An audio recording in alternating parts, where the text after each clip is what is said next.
مش الستيف بتاعتي مش كتير، هم حوالي 15 بس. بص، عايزه مناخيري تصغر شويه، تمام.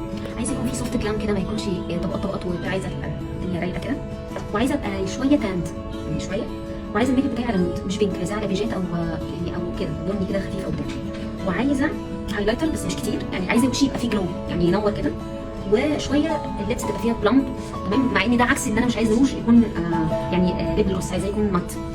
وطبعا هحط تان على كده، ومتهيألي ان انا اي براوز بتاعتي انا عاملاها اصلا مايكرو بليدنج، فانا بس يعني تعمل لها كده شويه عشان كده واقفه، وبس خلاص بقى بس كده.